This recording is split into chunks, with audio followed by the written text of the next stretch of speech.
귀한 찬양으로 영광 올려주신 성가대 감사합니다. 오늘 하나님 주신 말씀 민수기 22장 9절부터 13절까지 말씀을 보도록 하겠습니다.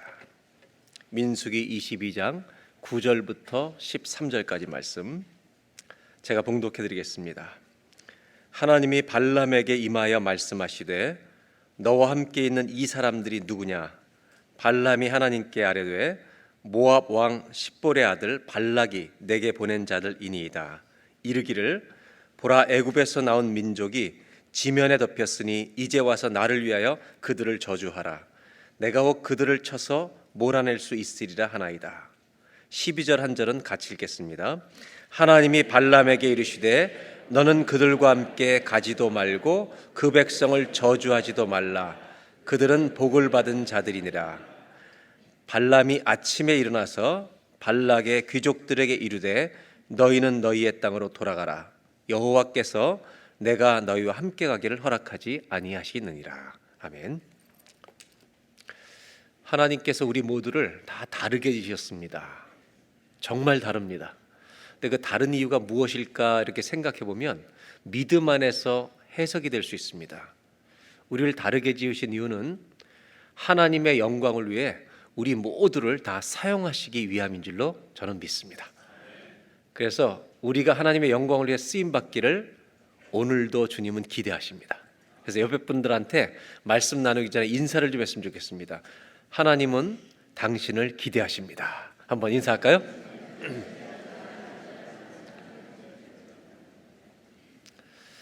성경의 66권 책들도 성경마다 컬러와 특징을 가지고 있습니다. 우리가 민수기 말씀을 지금 계속 읽고 있는데 모세오경 중에 모세와 관계된 4권의 책이 있습니다. 이 책마다 특징이 있는데 먼저 출애굽기 도표를 보시면 출애굽기는 애굽을 떠나는 책입니다. 애굽을 떠나서 유월절을 통해 노예에서 해방되고 애굽을 탈출하는 책입니다. 그리고 성막을 짓게 하셔서 하나님과의 동행을 배우는 것이 출애굽기입니다. 레위기는 멈추어 서는 책입니다. 시내산에 다 머물게 합니다. 그리고 그것에서 5가지의 제사를 하나님께 어떻게 제사 드려야 되는지 예배를 주님이 배우도록 가르치시는 책이 레위기입니다. 민수기는 광야에서 계속 걷고 있는 책입니다. 37년 반을 걸어가는 책입니다. 방황도 하다가 하나님의 약속의 땅으로 이동하는 책입니다. 이 민수기에서 하나님의 백성들을 하나님은 훈련시키는 하나님의 훈련이 담겨 있는 책입니다. 신명기는 다시 모압 앞에 가나안 땅 앞에 서서 하나님 멈추게 하시는 책입니다. 그리고 모세를 통해 마지막 말씀을 듣게 하시는 책이 신명기입니다. 다 책마다 특징이 있습니다. 우리가 이제 읽게 되는 민수기는 약속의 땅을 향해 걸어가는 그 과정의 책들 중에 가장 긴 분량인데 때로는 방황하고 때로는 힘들어하면서 그러다가 결국 감격적으로 하나님이 약속하시는 땅으로 다시 돌아가고 있는 책이 민수기입니다. 그래서 이 4권의 책 가운데 세상 한가운데를 걸어가고 있는 책이 민수기입니다.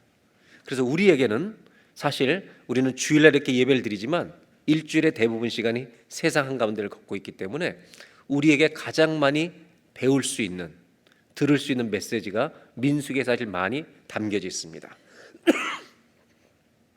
22장을 읽기 전에 먼저 생각해 볼 것이 있는데요. 하나님은 하나님의 어떤 선한 목적을 이루시기 위해 어떤 사람이든지 심지어 안 믿는 사람이라 할지라도 또 무엇이든지 하나님은 사용하실 수 있는 분이라는 것을 잊지 마셔야 합니다. 하나님의 목적을 이루시기 위해 누구든지 사용할 수 있다는 겁니다.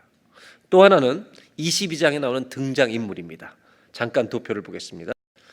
첫째는 발락이라는 사람입니다. 모압 왕입니다. 이제 이 사람을 기억하셔야 합니다. 22장에 계속 그 이후로도 나올 것이기 때문에. 두 번째는 발람, 이 사람은 점치는 사람입니다.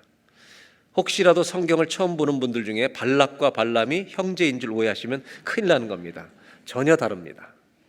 그리고 발람이 타는 나귀가 있는데 제가 등장인물이라고 소개해드립니다. 짐승이 아니라 인물로 소개해드린 이유는 이제 성경을 읽으면 여러분들이 아시게 될 것입니다.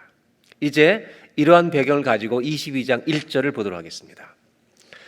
이스라엘 자손이 또 길을 떠나 모압 평지에 진을 쳤으니 요단 건너편 곧 여리고 맞은편이라. 이제는 많이 걸어와서 가나안 입구까지 온 것 같습니다. 오늘 성경의 1절에 이스라엘 자손이 또 길을 떠났다. 민수기는 걷는 책입니다. 계속 걸어가는 책입니다. 그런데 또 길을 떠났다는 말을 우리가 이 말씀을 읽으면서 우리의 인생, 우리의 삶을 돌아봅니다. 우리의 삶을 그대로 표현해주는 구절이라고 할 수 있습니다. 우리에게는 매일 일어나면 할 일이 펼쳐집니다. 몸이 아무리 피곤해도 출근해야 되고 감당해야 될 일이 우리의 인생에는 늘 있습니다. 우리의 인생에는 매일 걸어가야 되는 자기의 길들이 다 있는 법입니다. 이렇게 이스라엘은 또다시 매일매일 구름기둥과 불기둥의 안내를 받으며 걸어가고 있습니다. 그런데 이스라엘이 걸어가는데 이들을 두려워하는 한 왕이 등장합니다. 이 사람이 발락입니다. 이제 2절부터 4절을 보겠습니다. 십볼의 아들 발락이 이스라엘이 아모리인에게 행한 모든 일을 보았으므로 모압이 심히 두려워하였으니 이스라엘 백성이 많음으로 말미암아 모압이 이스라엘 자손 때문에 번민하더라.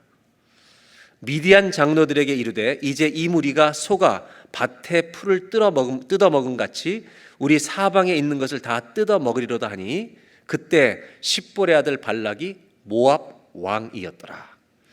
발락은 모압 지역을 다스리는 왕이었다는 것을 보여주고 있습니다. 그런데 이 사람이 두려워하는 이유가 있습니다.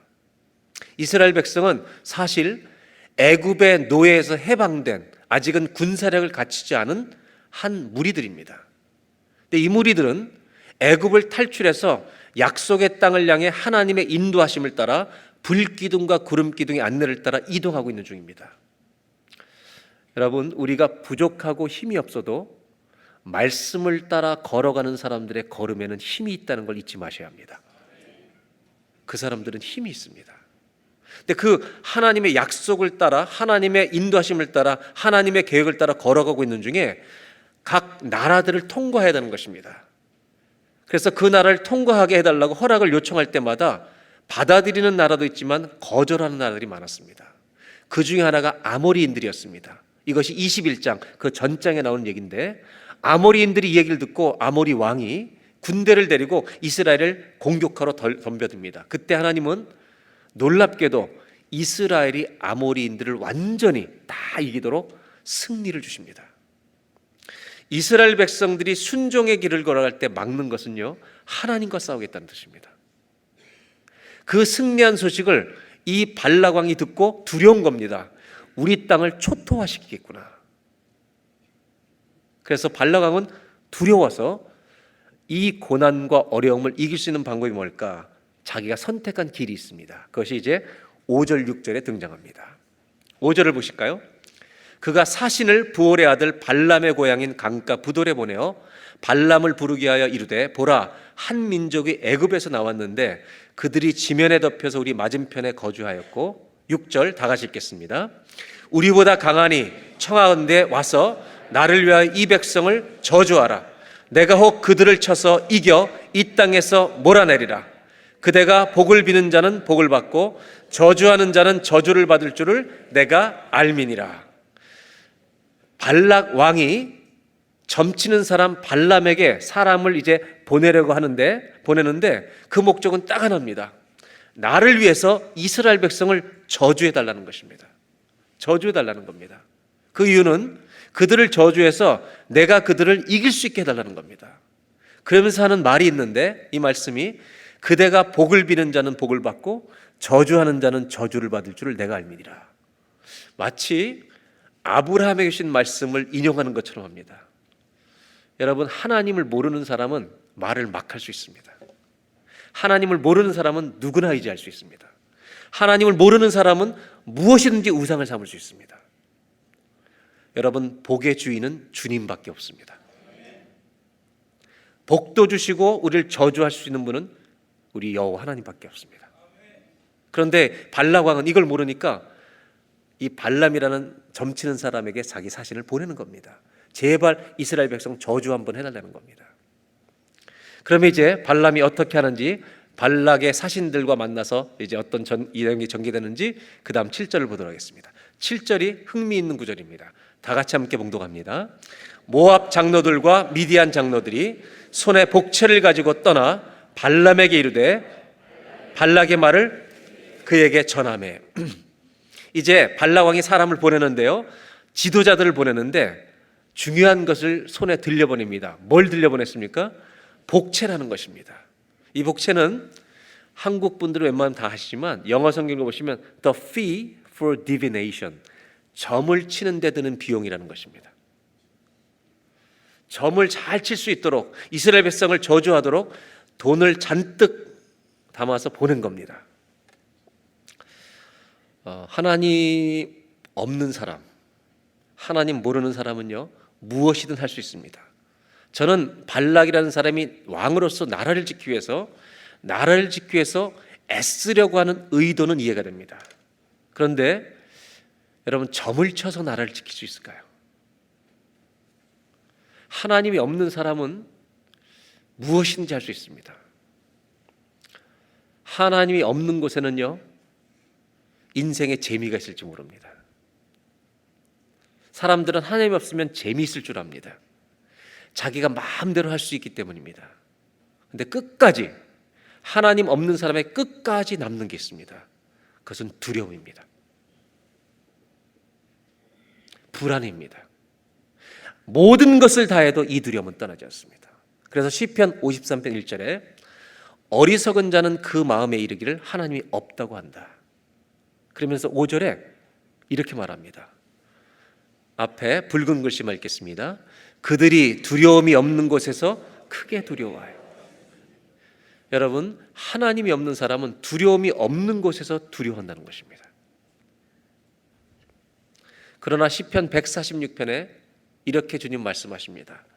야곱의 하나님을 자기의 도움으로 삼으며 여호와 자기 하나님에게 소망을 두는 자는 복이 있도다.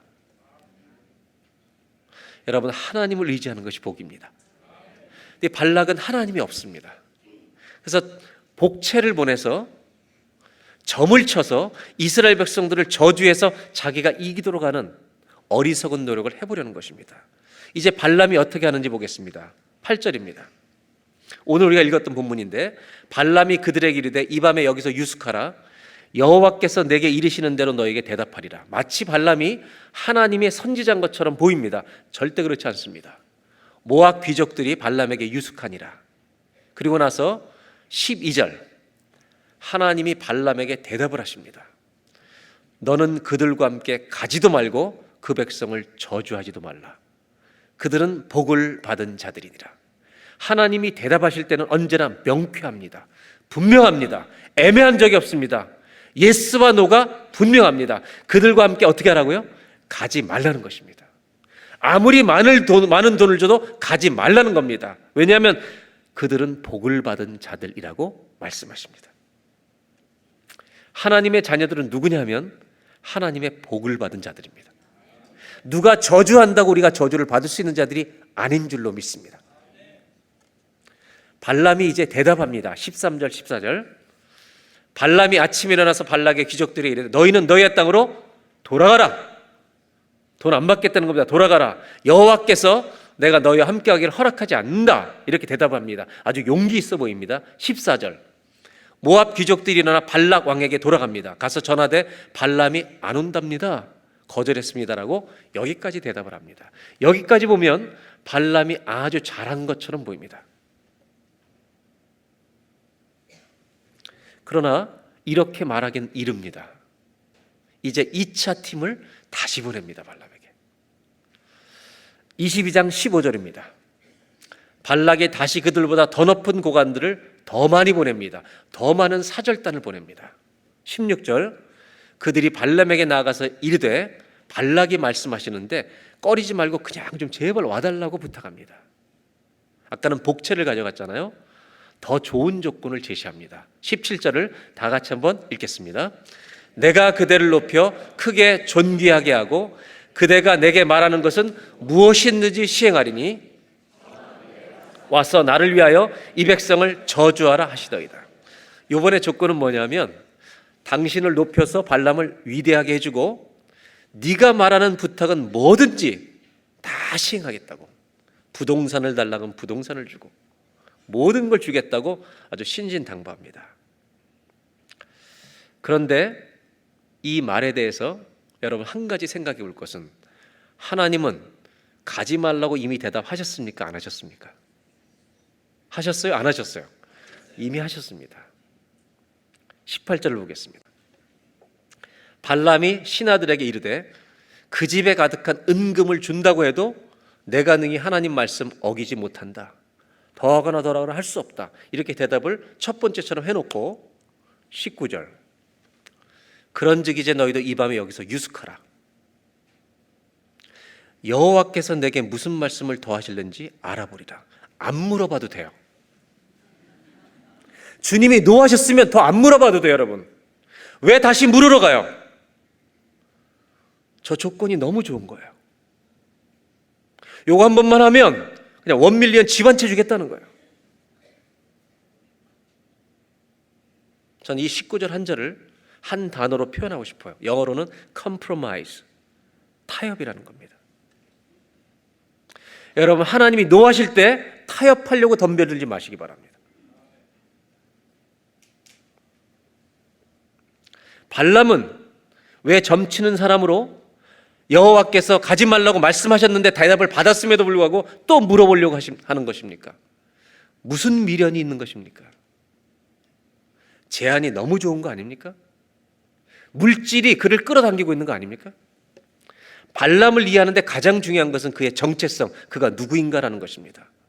지금까지 읽어보면 하나님의 선지자처럼 보이는 것이 사실입니다. 그러나 22장부터 24장, 이제 25장, 그리고 성경 전체에 발람을 소개하고 있는 내용을 보면 절대로 그는 하나님의 선지자가 아닙니다. 발람은 우상의 선지자요, 점치는 사람입니다. 이것이 성경 전체가 발람을 해석하는 동일한 관점입니다.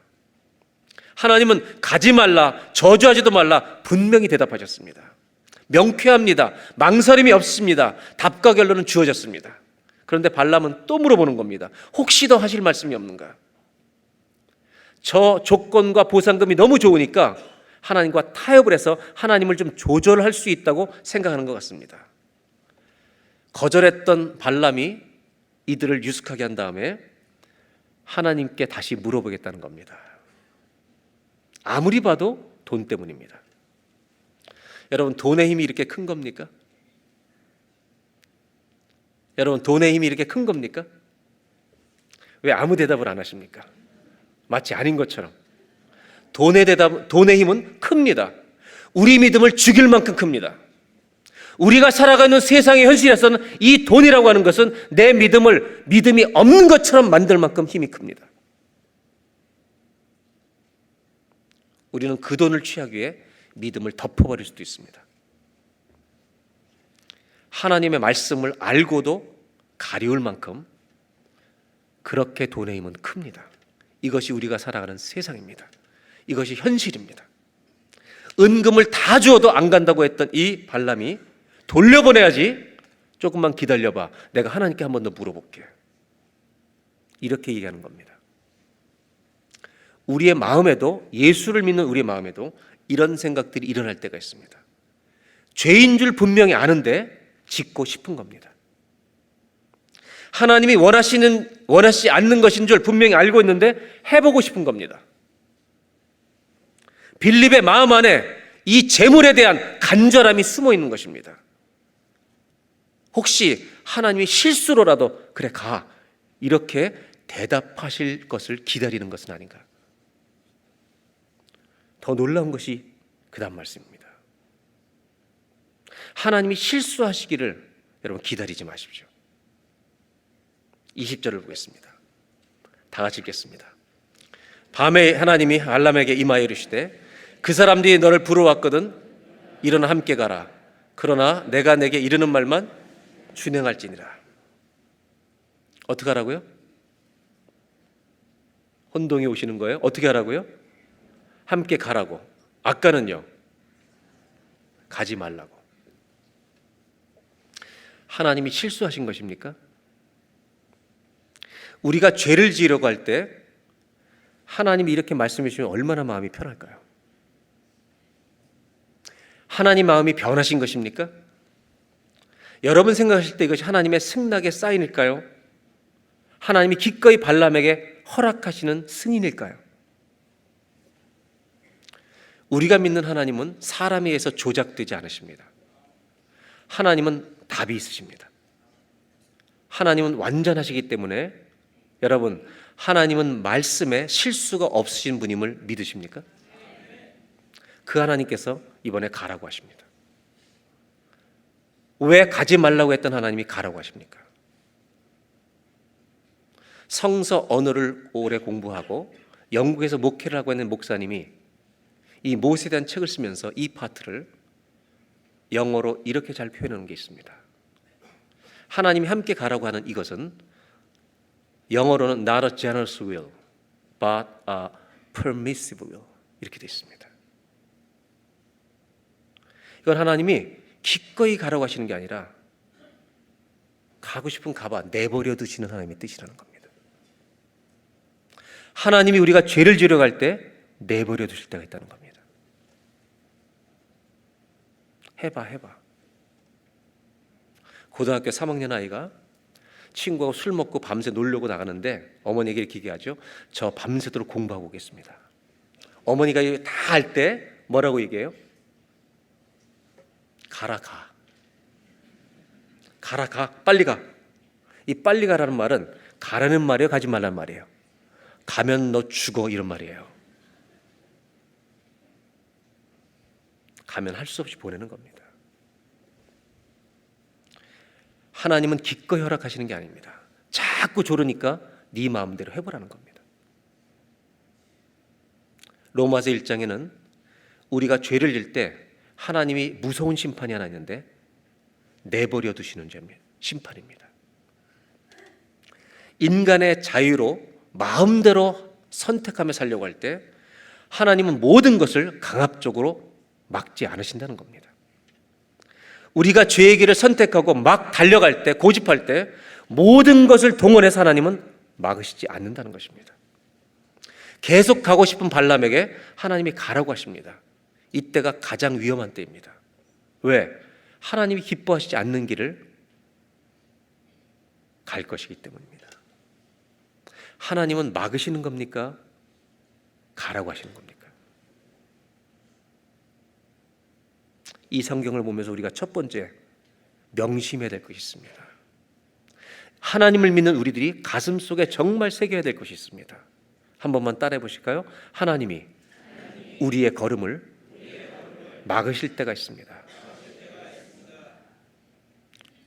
하나님이 우리가 걷고 싶은 걸음을 가지 말라고 막으실 때가 반드시 있다는 것입니다. 저는 목회할 때 한국에서 부목사로 있을 때 목회하다가 너무 힘든 일이 생겼어요. 동역자 사이에. 목사님 같지 않은 분이 목회를 같이 하니까 제가 너무 힘든 거예요. 그래서 저는요 그때 결심을 했습니다. 저분을 떠나는 게 내 인생 목표다. 90년 초에 저는 미국 유학을 준비했습니다. 모든 길을 막으셨습니다. 제가 수단과 방법을 다 쓰면 갈 수 있었습니다. 거기서 접었습니다. 그리고 몇 년 후에 유학의 기회가 주셔서 4가지 하나님의 인도하심을 구했을 때 하나님이 4가지 다 응답을 하셔서 할 수 없이 오게 된 곳이 밴쿠버의 유학길입니다. 저는 감사한 게 하나 있습니다. 저의 길을 막아주신 것을 감사합니다. 안타까운 것은 뭐냐면 막아주시는데 그걸 못 볼 때가 있다는 것입니다. 하지 말라고 하시는데 못 들을 때가 있다는 것입니다. 사랑하는 여러분, 우리가 무엇인가 더 갖고 싶을 때가 있습니다. 특별히 유익이나 돈에 관한 한 가장 종종 일어나는 일입니다. 하나님이 막으시는데, 하나님이 하지 말라고 하시는데 듣지 못하고 내가 우길 때가 있습니다. 타협하지 마시기 바랍니다. 자꾸 또 물어보고 하지 마시길 바랍니다. 하나님이 노하실 때 깨닫는 은혜가 있기를 주의 이름으로 축복합니다. 22장 21절입니다. 그러나 발람은요 아침에 일어나서 나귀의 안장을 쥐고 고관들과 함께 떠나갑니다. 결국 가라 가 그랬더니 떠납니다. 그 다음 절이 이제 가관입니다. 22절 그가 감으로 말미암아 하나님이 진노하심으로 하나님이 진노하십니다. 여호와의 사자가 그를 막으려고 길에 서니라. 발람은 나귀를 탔고 그의 두 종은 함께 있더니 23절 나귀가 여호와의 사자가 칼을 빼어 손에 들고 길에 선 것을 보고 길에서 벗어나 나귀가 가는데요, 여호와의 사자가 칼을 들고 서 있는 것을 나귀가 본 것입니다. 그래서 그 길에서 무서워서 벗어나 밭으로 들어갑니다. 발람이 놀라서 나귀를 길로 돌이키려고 막 채찍질하며 때립니다. 24절 여호와의 사자는 포도원 사이 좁은 길에 섰고 좌우에는 담이 있더라. 좁은 길에 담이 있습니다. 25절 나귀가 여호와의 사자를 보고 몸을 담에 대고 발람의 발을 그 담에 짓누르매 피하다 보니까 여러분 사람이 타고 있잖아요. 막 나귀가 피하니까 발이 짓누려져 있는 거예요. 발람이 화가 나서 다시 채찍질을 나귀에게 하는 겁니다. 26절 여호와의 사자가 더 나아가서 좌우로 피할 데 없는 곳에 서버리는 겁니다. 27절을 다 같이 읽겠습니다. 나귀가 여호와의 사자를 보고 발람 밑에 엎드리니 발람이 노하여 자기 지팡이로 자기가 사랑하는 나귀를 계속 때리는 겁니다.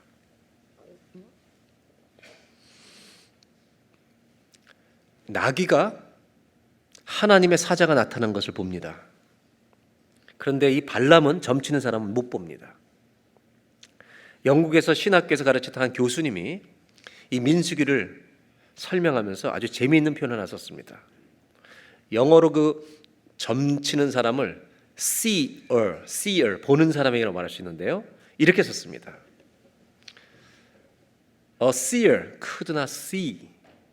점을 치는 사람이 못 볼 수 있다는 겁니다. 나귀가 분명히 보는 것도 못 볼 수 있다는 겁니다. 이 장면은 하나님이 연출하시는 지금 드라마와 같습니다. 발락에게 우리들에게 메시지를 주기 위해서 하나님이 기가 막힌 장면을 연출하고 계시는 중입니다. 그러나 발람은 자기 욕심 때문에 하나님의 막으시는 그 하나님의 손길을 못 보고 있습니다. 열심히 달려갑니다. 안 가니까 채찍으로 때려버립니다. 이것을 성경은 발람의 길이라고 말합니다. 성경에 발람의 길에 대한 얘기가 많이 나오지만 베드로후서 2장 15절 16절 한번 보겠습니다. 그들이 바른 길을 떠나 미혹되어 부올의 아들 발람의 길을 따르린도다. 발람의 길은 어떤 길이냐면 불의의 삭슬 사랑하다가 재물을 사랑하다가 16절 다 같이 읽어볼까요? 자기의 불법으로 말미암아 책망을 받되 말하지 못하는 나귀가 사람의 소리로 말하여 이 선지자의 미친 행동을 저지하니. 제가 이 성경 읽다 깜짝 놀랐습니다. 하나님이 뭐라고 우리에게 쓰셨냐면 하나님이 막으시는 길을 마구 뚫고 나아가는 우리의 행위를 미친 행동이라고 말합니다. 그것은 미친 짓이라고 말씀하십니다. 하나님이 막으신데도 용감하게 계속 저지르는 이런 짓들을 주님은 미친 행동이라고 말씀하십니다. 지금 여러분 발람은 미친 행동을 하고 있는 것입니다. 하나님께서 우리가 죄 짓는 것을 막지 않으셨다고 해서 그것이 마치 죄 짓는 것을 승인하는 것으로 오해하지 말라는 경고가 이 말씀에 담겨 있습니다. 심지어 우리가 이런 일을 되풀이하는데 아무런 재앙이 일어나지 않는다 할지라도 여전히 하나님의 진노 속에 있다는 것을 잊지 말라는 것입니다.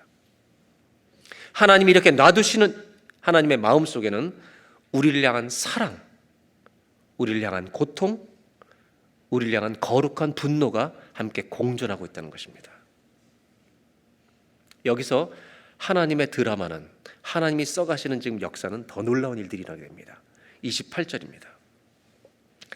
여호와께서 나귀 입을 여시니 발람에게 이르되 내가 당신에게 무엇을 하였기에 나를 이같이 3번 때리느냐. 발람이 얼마나 놀랐을까요? 나귀가 갑자기 사람의 말을 하는 겁니다. 왜 나를 3번 때리냐고. 여호와께서 나귀 입을 여십니다. 아까 말씀드렸죠. 하나님은 하나님의 선한 목적을 위해 누구든지 무엇이든지 사용하실 수 있는 분입니다. 29절 발람이 나귀에게 말하되 네가 나를 거역하기 때문이니 내 손에 칼이 있었다면 곧 너를 죽였으리라. 30절 다 우리가 나귀가 말하는 것처럼 다 같이 읽겠습니다. 나귀가 발람에게 이르되 나는 당신이 오늘까지 당신의 일생 동안 탄 나귀가 아니냐? 내가 언제 당신에게 이같이 하는 버릇이 있었더냐? 그가 말하되 없소이다. 대화가 됩니다. 지금 내가 언제 당신한테 이런 적이 있냐? 무리한 적이 있냐? 당신 나를 사랑하지 않았냐? 이같이 하는 버릇이 있었더냐? 없었지. 지금 대화를 하고 있습니다. 우리 교인들 중에 제가 신방해 보니까 목사님 우리 집 강아지는 엄마라고 자기한테 부른대요. 얼마나 강아지를 사랑하면 엄마라고 엄마 이렇게 얘기한대요. 강아지가. 제가 오늘 말씀드린 정신 차리시기 바랍니다. 어떤 집은 또 개가 운대요. 눈물 흘린대요. 그래도 개예요. 사실 이 22장 28절로 30절이요 성경에서 저는요 제일 믿기 어려운 부분이라고 생각합니다. 가장 우리가 성경을 믿기 어려운 본문 중에 하나입니다. 마치 단군 신화와 같이 이 성경을 전락시킬 수 있는 부분이기도 합니다. 저는 하나님을 안 믿는 분들이 이 책을 읽다가 낙심할까 봐 염려가 돼서 저도 그런 고민에 함께 동참합니다. 어떤 태도로 이 말씀을 우리가 읽어야 하는 것일까? 저의 이성은 받아들이기가 어렵습니다. 그 이유는 피조물인 우리들이 하나님의 능력을 우리의 머리로 해석하려고 하는 경향과 이 사고 체계 때문이 아닐까 생각합니다. 저는 이 믿기 어려운 본문 앞에서 하나님 앞에 무릎을 꿇기로 결정했습니다. 하나님의 말씀을 피조물인 우리의 이성의 머리로 해석하다가 실수하는 이 실수를 다 내려놓기로 하고 하나님은 전능하십니다. 저는 두 손을 들기로 결정했습니다. 하나님은 전능하십니다. 모든 것을 하실 수 있는 분입니다. 왜냐하면 내 이성으로 이 말씀을 바라보면 나 역시 천사를 보지 못했던 발람처럼 내 이성 때문에 하나님의 전능하심을 무시하는 21세기를 살아가는 똑똑하는 척하는 영적 바보가 될 수 있기 때문입니다. 오히려 이 본문 앞에서 우리는 두 손을 들고 전능하신 하나님, 이 민수기를 통해서 창조주이신 하나님을 우리에게 보여주시는 그 주님을 찬송하며 노래하며 이 말씀을 읽을 수도 있는데 우리는 이 말씀을 믿을 수 없는 것이라고 버릴 수도 있다는 것입니다. 여러분 발람 되지 마시고 나귀 되시길 바랍니다. 좀 기분 나쁜 말이겠지만 옆에 사람한테 이렇게 얘기해 보시면 어떨까요? 나귀가 났습니다. 한번.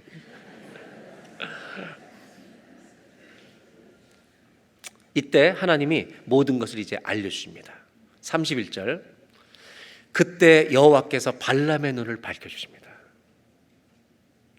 여호와의 사자가 손에 칼을 빼들고 길에 선 것을 이제야 발람이 보는 것입니다. 그리고 머리를 숙이고 엎드립니다. 32절 여호와의 사자가 그에게 이르되 너는 어찌하여 네 나귀를 이같이 3번 때렸느냐? 보라 내 앞에서 너의 길이 사악함으로 내가 너를 막으려고 나왔더니. 여러분 이 구절에 관심을 갖고 보시기 바랍니다. 우리의 길이 악할 때 하나님이 우리를 막으려고 나오실 때가 있습니다. 하지 말라고 우리를 막으려고 우리 앞에 서실 때가 있습니다. 이걸 정말 볼 수 있는 눈이 열리기를 바랍니다. 우리를 막으시려는 것입니다. 막으려고 나왔다. 33절 나귀가 나를 보고 이같이 3번을 돌이켜 내 앞에서 피하였느니라. 나귀가 만일 돌이켜 나를 피하지 않았으면 내가 벌써 너를 죽였을 거다. 나귀는 살리고 너는 죽였을 거다. 이때 발람의 고백이 터집니다. 34절 다 같이 함께 읽겠습니다. 발람이 여호와의 사자에게 말하되 내가 범죄하였나이다. 당신이 나를 막으려고 길에 서신 줄을 내가 알지 못하였나이다. 당신이 이를 기뻐하지 아니하시면 나는 돌아가겠나이다. 발람이 여호와의 사절을 보고 하나님 말씀을 들은 다음에 무슨 고백이 터지냐면 내가 범죄하였나이다. 여러분, 이것이 우리가 해야 될 고백입니다. 우리가 하나님의 뜻을 알지 못하고 마구 행한 적이 얼마나 많습니까? 그럼에도 불구하고 하나님이 그때마다 우리를 죽이시지 않고 놔두신 적이 얼마나 수십 번 수백 번입니까? 우리는 기도해야 될 것입니다. 하나님, 당신이 우리를 막으시려는데 수단과 방법을 동원해서 우리는 마구 지나왔습니다. 하나님, 저를 도와주십시오. 하나님이 인도하시는 것과 하나님이 막으시는 것을 분별할 수 있도록 도와주십시오. 우리는 어떻게 살아왔습니까? 술수를 써서 취해놓고 하나님의 인도하심이라고 형통이라고 우긴 적은 없습니까? 하나님이 막으신데도 불구하고 마구 뚫고 용감하게 달려온 길은 없습니까? 우리의 삶 속에 저를 돌아봐도 참 부끄러운 것이 많습니다. 저는 과거를 다 들춰내려는 것이 아닙니다. 적어도 오늘 이 말씀 앞에서 이 말씀을 깨닫는다면 오늘부터라도 이 말씀을 가슴에 품고 살아갈 수는 없을까? 하나님이 막으시면 제가 멈추겠습니다.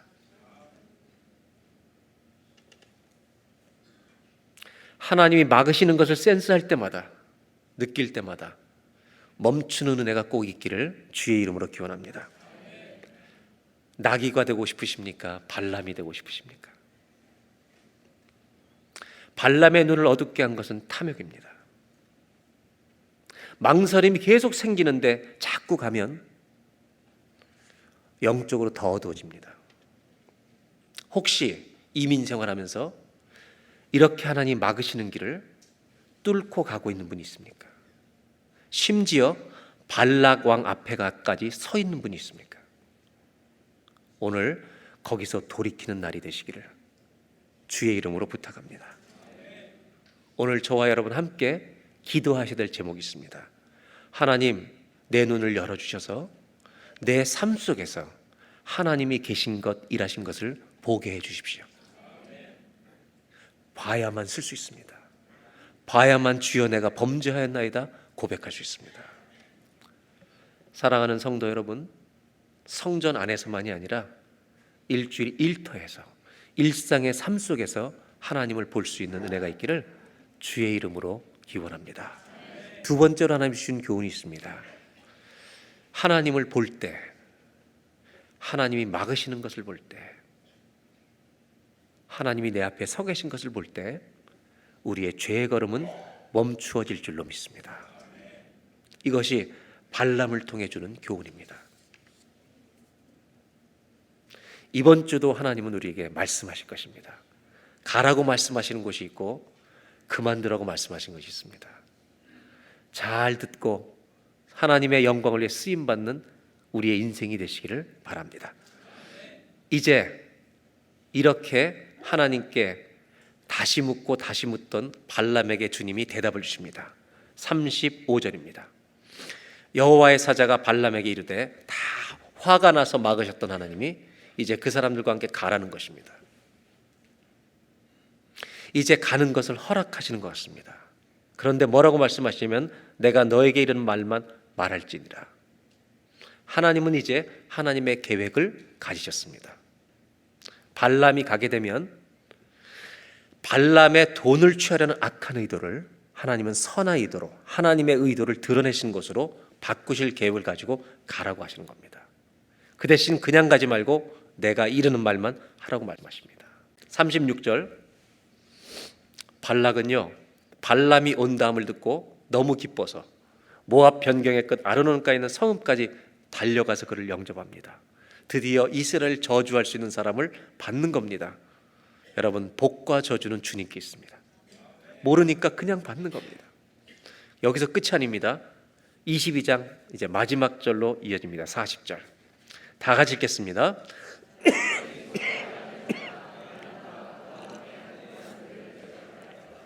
발람이 뭐를 잡았다고 성경 기록합니까? 소와 양을 잡아 발람과 그와 함께한 모든 고관들 다 대접합니다. 임무를 마치곤 신하들까지 다 대접합니다. 얼마나 융숭한 대접을 했겠습니까? 만찬입니다. 아마 엄청난 뷔페 식사였을지도 모르겠습니다. 아무리 반찬이 많아도 우울한 식탁이 있습니다. 아무리 비싸도 먹지 말아야 될 음식이 있습니다. 정치적 계략이 숨겨져 있는 것은 먹지 말아야 합니다. 발람은 이제 이 음식을 먹고 어떻게 할 것인가? To be continued. 다음 주에 이어질 것입니다. 오늘 마지막으로 나누려는 것은, 이제 마지막은 이스라엘 백성의 이야기로 오늘 말씀을 마치려고 합니다. 오늘 이 본문에 계속해서 등장하는 하나님이 말씀하시고 싶은 주요 그룹은 이스라엘 백성입니다. 이스라엘 백성들 때문에 이 일이 일어난 겁니다. 이것을 다루는 것이 왜 중요하냐면, 민수기에 계속해서 이제 이 발람과 발락 사건 뒤로부터 계속해서 이스라엘 백성들이 누구인가에 대해서 하나님이 말씀해 주실 것이기 때문입니다. 이스라엘은 누군가? 발락의 사람들이 왔을 때 발람이 하나님께 물을 때 하나님이 했던 대답이 12절에 있습니다. 이 12절을 다 같이 함께 봉독합니다. 하나님이 발람에게 이르시되 너는 그들과 함께 가지도 말고 그 백성을 저주하지도 말라. 그들은 복을 받은 자들이니라. 한 번만 따라하실까요? 그들은 복을 받은 자들이니라. 아멘. 이 그들이 누굽니까? 이스라엘 백성입니다. 이스라엘 백성이 누굽니까? 하나님 말씀 안 듣고 원망하고 돌아서고 못 가겠다고 하고 그 37년 반을 여러분 광야에서 방황하고 있는 백성들입니다. 그러다가 주님께 지금 말씀을 따라서 지금 가나안 약속의 땅을 향해 가고 있는 겁니다. 그렇게 고집부리고 말 안 듣는 이스라엘 백성인데 하나님이 다른 사람들에게 뭐라고 말씀하시면 그들은 복을 받은 내 백성이라고 말씀하십니다. 저는 이 말씀에 소망이 있다고 생각합니다. 아니, 이 말씀이 복음입니다. 우리가 얼마나 넘어지고 좌절하고 하나님 떠나고 원망하고 자주합니까? 그런데 영접하는 자 곧 그 이름을 믿는 자들에게는 하나님의 자녀가 되는 권세를 주셨으니, 그렇게 넘어지고 쓰러지는 우리들 주님 뭐라고 말씀하시냐면 저들은 복을 받은 자들이다. 뭐가 복입니까? 하나님을 믿는 것이 최고의 복입니다. 예수 그리스도를 믿는 것이 최고의 복입니다. 그 사람들을 주님은 버리지 않으시기 때문입니다. 그들을 포기하지 않겠다. 여러분, 호세아서는 그렇게 잘못 살아온 이스라엘에 대해서 하나님의 사랑을 표현한 책입니다. 그때 하나님이 당신의 마음을 뭐라고 표현하는지 아십니까? 2절만 보겠습니다. 호세아 11장 8절. 에브라임은 이스라엘을 표현하는 또 다른 용어입니다. 에브라임아, 내가 어찌 너를 버리겠느냐? 이스라엘아, 내가 어찌 너를 원수의 손에 넘기겠느냐? 네가 아무리 잘못해도 내가 너를 어떻게 포기하겠느냐?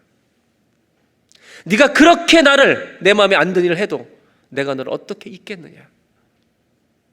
그 다음 절 뒷부분. 너를 버리려고 하여도 네가 하는 짓 보면 수십 번 버리고 싶지만 내 마음이 허락하지 않는구나. 왜? 내 백성, 내 자녀이기 때문에. 너를 불쌍히 여기는 애정이 나의 속에서 불길처럼 강하게 치솟아 오르는구나. 너를 데리고 다시 내 앞에 올 수밖에 없다. 9절. 아무리 화가 나도 화나는 대로 할 수 없구나. 이것이 이스라엘만이 아니라 우리를 향하신 말씀이라는 겁니다. 옆에 사람한테 이렇게 축복하면 좋겠습니다. 당신은 복을 받은 사람입니다. 한번 인사해 볼까요? 뭐라고 반응해야 돼요? 아멘, 아멘, 아멘. 저는 이 말씀이 너무 좋은 겁니다. 얼마나 치사하게 살았습니까? 우리가 얼마나 비겁하게 살았습니까? 얼마나 믿음이 정말 없는 것처럼 살 때가 많았습니까?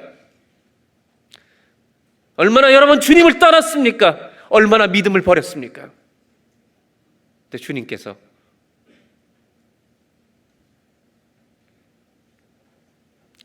너 못 버리겠다.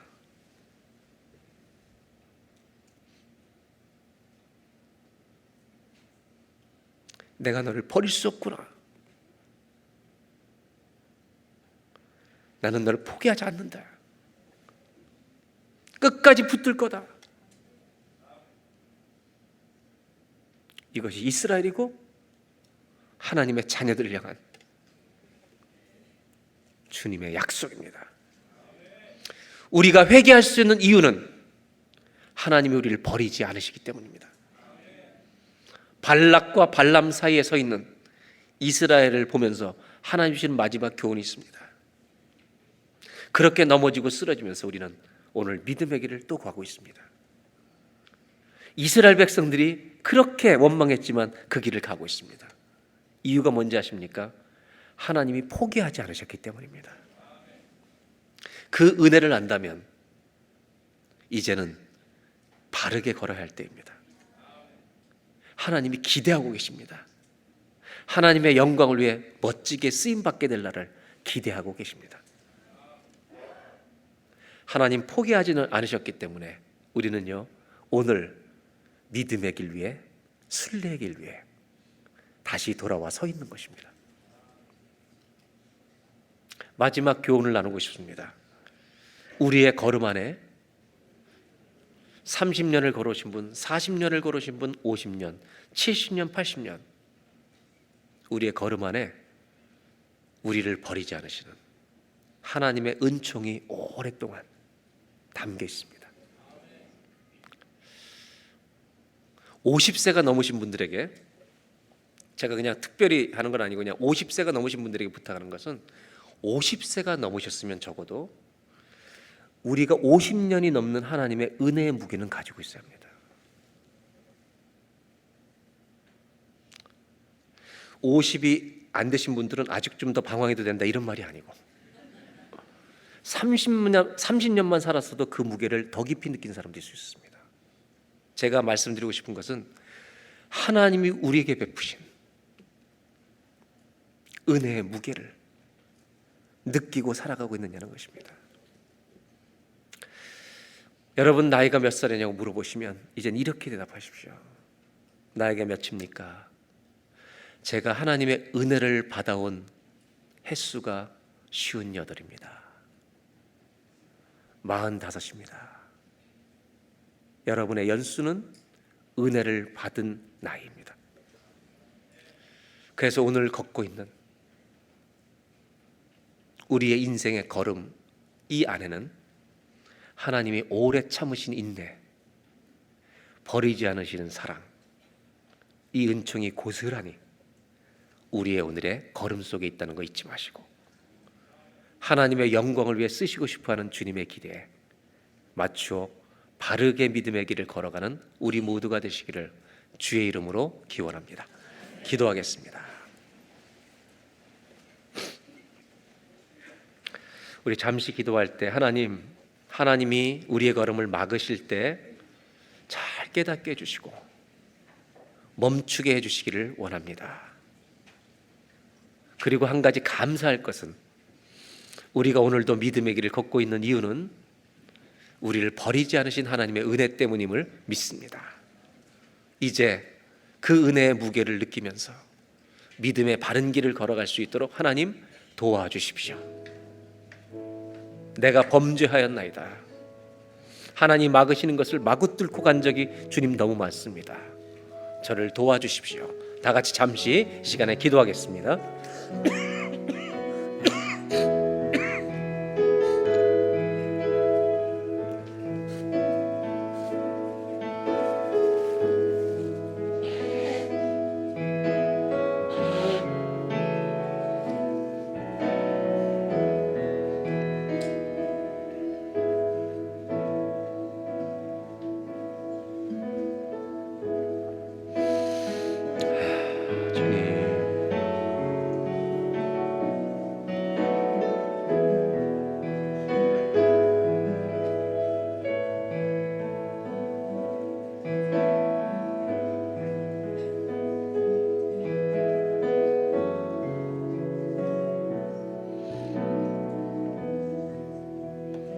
하나님 아버지, 우리가 잘못된 길로 가려고 할 때 하나님이 우리의 걸음을 막으실 때가 있습니다. 하나님이 막으시는 것을 깨달을 수 있도록 도와주시기를 원합니다. 멈추게 하여 주십시오. 서게 하여 주십시오. 발락왕 앞에까지 갔다 가더라도 돌아오게 하여 주십시오. 주님이 말씀하십니다. 수십 번 너를 버리고 죽일 수 있었지만 너를 버릴 수 없는 이유가 있다. 너는 하나님을 믿는 믿음을 가져 복을 받은 자이기 때문이다. 하나님, 저희들의 나이에 이 시간은 은혜 받은 시간입니다. 이 은혜의 무게를 간직하고 살아가는 우리가 되게 하여 주시옵소서. 남은 인생 믿음의 바른 길을 걸어갈 수 있도록 주여 도와주시옵소서. 주님 앞에 예물을 봉헌합니다. 하나님께서 은혜를 베푸셔서 물질이 우리의 시험 유혹되지 않게 하시고 하나님의 영광을 위한 도구가 되게 하여 주옵소서. 예수님의 이름으로 기도하옵나이다.